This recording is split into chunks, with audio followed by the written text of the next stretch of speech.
Olá, boa tarde. Hoje é dia 28 de março, segunda-feira, e estamos aqui para mais uma dica sobre o novo Código de Processo Civil. Trataríamos do tema improcedência liminar do pedido. Este tema, no código anterior, era tratado no artigo 285-A e vem para o novo CPC completamente reformulado, constando então agora no artigo 332 e parágrafos. Pois bem, o tema improcedência liminar do pedido, ele é atualmente, e já o era no código anterior, uma medida que permite ao magistrado extinguir o processo com resolução de mérito, desde que esta extinção se dê por improcedência, sem antes ouvir o réu, ou seja, sem a citação do réu. Isto porque tínhamos inúmeras circunstâncias que tramitavam pelo judiciário em que já havia a formação de um entendimento ou de uma jurisprudência pela total improcedência daquele tema. Não havendo a necessidade, até para cumprirmos ao princípio da economia processual, de delongar-se na instrução probatória e mesmo na citação e resposta do réu, se eu já sabia que o resultado final daquela demanda seria pela improcedência.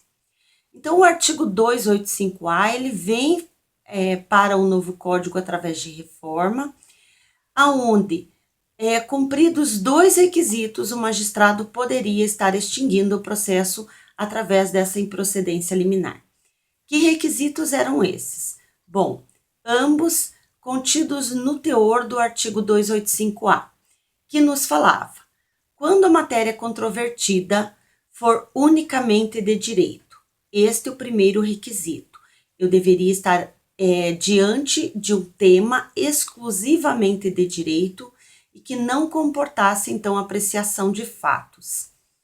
E prossegue o artigo 285-A. E no juízo já houver sido proferida a sentença de total improcedência em outros casos idênticos. Este nosso segundo requisito. Eu deveria ter na comarca ou na vara uma sentença de total improcedência anterior. Aliás, não uma, algumas, para se formar o entendimento local. E neste contexto, prossegue o artigo dizendo: poderá o magistrado dispensar a citação do réu e proferir desde logo sentença, reproduzindo o teor daquele precedente no corpo da decisão prolatada. Pois bem, neste contexto, cumpridos estes dois requisitos, que eram tratar-se de matéria unicamente de direito e existir o precedente, ainda que em sede de primeiro grau, eu já estaria autorizado a promover aqui uma sentença de total improcedência. No entanto, esta ideia de sentença de improcedência baseada em precedente local começou a gerar discussões, porque muitas vezes o entendimento do Tribunal de Justiça imediatamente superior a esta vara, não tinha mesmo entendimento. E daí a improcedência manifestada em primeiro grau acabava sendo reformada no tribunal. Com isso, a doutrina passou a criar a ideia de dupla conformidade, exigindo-se que, além deste entendimento local, eu passasse a ter também o mesmo entendimento advogado nos tribunais, ou seja, o tribunal também tem esta postura que está ensejando hoje a improcedência liminar do pedido. Ainda assim, o artigo não atendia aos requisitos mínimos de aplicabilidade e muitas vezes nós tínhamos aí magistrados que deixavam de cumprir com este dispositivo justamente para não terem o dissabor de reforma em decisão prolatada pelas instâncias superiores.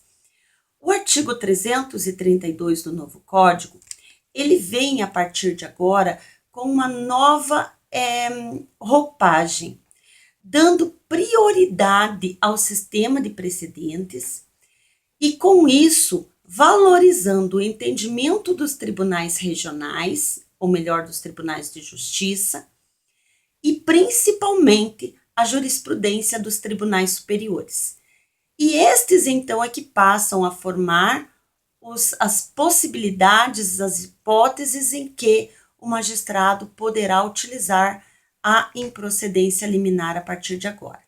Então, o novo artigo 332 vem com nova redação também, mencionando estas hipóteses e alterando os chamados requisitos que vimos agora há pouco. Diz o artigo 332, nas causas que dispensem a fase instrutória. Então, vejam que aqui nós já temos a primeira modificação significativa. O legislador não fala mais em causas que versem sobre matéria unicamente de direito, mas sim naquelas que dispensam a fase instrutória. Nesta nova redação, eu passo a inserir não só aquelas unicamente de direito, como também as de fato que dispensem a fase instrutória, ou seja, aquelas que já estão satisfatoriamente provadas com a petição inicial. Prossegue o artigo. O juiz, independentemente da citação do réu, este requisito já existia e permanece. Julgará liminarmente improcedente o pedido que contrariar. E a partir dali cita 4 hipóteses nos incisos 1 a 4, que poderão estar fundamentando a partir de agora uma sentença de improcedência liminar pelo magistrado de primeiro grau. Quais são essas hipóteses? A primeira, inciso 1, nos menciona enunciado de súmula do STF ou do STJ. Pois bem, se eu estiver diante de uma súmula do STF ou do STJ, e vejam que em relação ao STF não se exige súmula vinculante, basta que eu tenha enunciado de súmula, poderá, com base nessa súmula, o magistrado já proferir sentença de improcedência liminar diante de uma petição inicial que contrarie o conteúdo da súmula. O inciso 2º vai mais ou menos nesta linha e menciona o acórdão proferido pelo STF ou STJ em julgamento de recursos repetitivos. Então, quando estivermos diante daquelas hipóteses de demandas em massa, que ensejam o julgamento de demandas repetitivas ou recursos repetitivos, o entendimento firmado pelo STF ou STJ em acórdão passará a nortear aqui a ação do magistrado no sentido de permitir-lhe julgar improcedente liminarmente qualquer petição inicial que venha a contemplar um pedido diverso do entendimento desses tribunais superiores. O inciso 3º prossegue também nesta mesma ideia, mencionando entendimento firmado em incidente de resolução de demandas repetitivas ou de assunção de competência, artigo 947 do CPC. Pois bem, os incidentes, tanto de demanda repetitiva quanto de assunção de competência, serão tratados por nós lá na Teoria Geral dos Recursos, já com base na nossa nova estrutura da valorização de precedentes que o novo Código traz. Mas aqui basta apenas mencionarmos que se tivermos entendimento firmado em sede de um destes dois incidentes, a postura do entendimento do tribunal prevalece e, portanto, a petição inicial que contenha pedido diverso do entendimento do tribunal será, então, atacada por esta decisão de improcedência liminar do pedido. E o último inciso que nós temos é o inciso 4º, que menciona enunciado de súmula do Tribunal de Justiça sobre direito local. Pois bem, sabemos que em julgamento de direito local, muitas vezes não temos decisões que chegam até os tribunais superiores, resolvendo-se em sede de Tribunal de Justiça. Quando eu tiver uma súmula do Tribunal de Justiça tratando deste tema, esta súmula também não poderá ser contrariada, de forma que qualquer petição inicial que contrarie súmula do TJ neste aspecto será, então, objeto de uma decisão de improcedência liminar do pedido. Temos outras duas situações que passam a integrar a improcedência liminar a partir de agora, que não estão dispostas nesses incisos 1 a 4. Seriam a prescrição, a decadência e a impossibilidade jurídica do pedido. 3 pontos que antes eram tratados em sede de indeferimento da petição inicial e que deixam de ser observados naquela oportunidade e realocados, então, agora em sede de improcedência liminar, porque, na verdade, a doutrina já vinha mencionando que se trata de apreciação de mérito e não de de indeferimento. Pois bem, o parágrafo 1º do artigo 332 vai tratar, então, da prescrição e decadência, mencionando que o juiz também poderá julgar liminarmente improcedente o pedido, sempre que verificar desde logo a ocorrência da decadência ou da prescrição.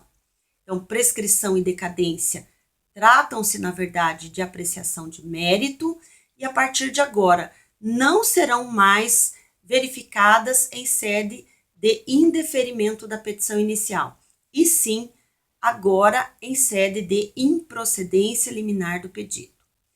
A outra hipótese é a da impossibilidade jurídica do pedido. Pois bem, impossibilidade jurídica do pedido, que no CPC anterior era uma das condições da ação e que também ensejava o indeferimento da petição inicial. Este tema não vem, ele sai do indeferimento da petição inicial, mas ele não vem expressamente disposto no artigo 332 e seus parágrafos. Mas a apreciação em sede de improcedência liminar do pedido passa com o novo código a ter suporte no enunciado número 36 do Fórum Permanente de Processualistas Civis. Diz este enunciado: as hipóteses de impossibilidade jurídica do pedido ensejam improcedência liminar do pedido. Somente para encerrarmos esse tema, uma vez proferida a sentença de improcedência liminar, nós temos duas posturas. A primeira é o conformismo do autor e a segunda é o recurso de apelação. Se o autor se conformar não recorrendo, após o trânsito em julgado da sentença que julgou improcedente liminarmente o meu pedido, o réu será comunicado deste trânsito em julgado. Ou seja, a intimação do réu aqui passa a acontecer apenas para que ele tome conhecimento de que existiu um processo, já teve uma sentença de improcedência e, portanto, ele não precisou exercer o seu direito de defesa. No caso do autor apelar, havendo apelação, nós temos dois desdobramentos. O primeiro, o magistrado, com a interposição do recurso de apelação, poderá retratar-se em 5 dias. E não havendo retratação, então o réu, a partir deste momento, será citado para apresentar contrarrazões. Vejam que aqui o parágrafo 4º do artigo 332 nos traz uma informação muito importante.